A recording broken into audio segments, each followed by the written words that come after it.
this. I know that you've also been instrumental in pushing for this declaration of genocide.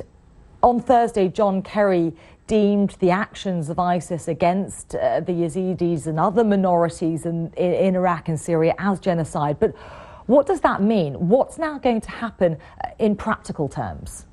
It's a great question, and I have been pushing. I've chaired 5 congressional hearings going back to 2013, asking that such a designation be made. We missed it on Rwanda. We missed it on Srebrenica, which came later, and I've been to those places.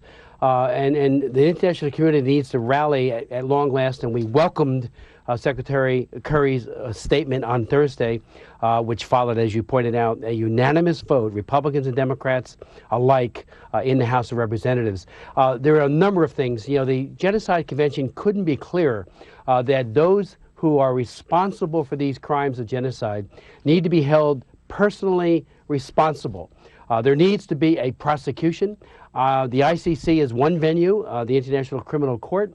I think, and I actually have held hearings on this as well, and a resolution passed on Monday, the same day the Genocide Convention, the genocide designation passed. It was my resolution calling for a tribunal similar to Yugoslavia, Rwanda, and Sierra Leone so that we can get convictions, begin doing the hard work, and it is hard work, of building a case against these individuals, do it aggressively, have the nimbleness that these ad hoc regional courts have shown, and I think that will make a difference. And we also be looking at those who have now been designated as targets of genocide to provide them relief, third country processing, asylum, and get them to a place where they can continue living without rape and murder. Because, Chris, it is a great symbolic step getting John Kerry to use the word genocide. The last time the US used it was in 2004 when Colin Powell referred to Darfur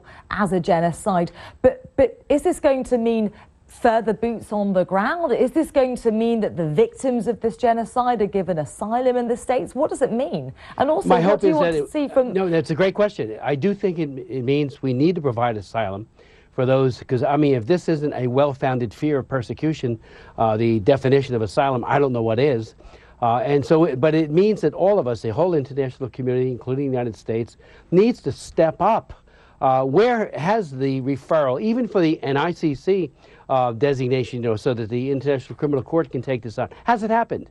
I think that would be a flawed approach, but at least it would be something. I think the regional courts are one way of going. We would need to be looking at a safe haven, not like Srebrenica and the UN safe havens during the Bosnian War, which turned out to be mustering areas where people were slaughtered. So there needs to be, you know, we need to double down. And of course, there is a ceasefire in effect, except against al-Nusra and the ISIS. And that's a good thing. And I'm glad that that was brokered. But there's much more need to be done. You know, we're talking about upwards of 470,000 people dead, high-end estimate. The UN doesn't count anymore. They felt it was just too unreliable. But more needs to be done. And humanitarian access, there are a number of areas where that access has not been provided. Pressure needs to be put on the Assad government. You know, most of the killings in Syria are the result of his barrel bombing and killing and his troops. So, you know, that a tribunal would include all players, just like we did in Yugoslavia, just like we did in Sierra Leone and everywhere else.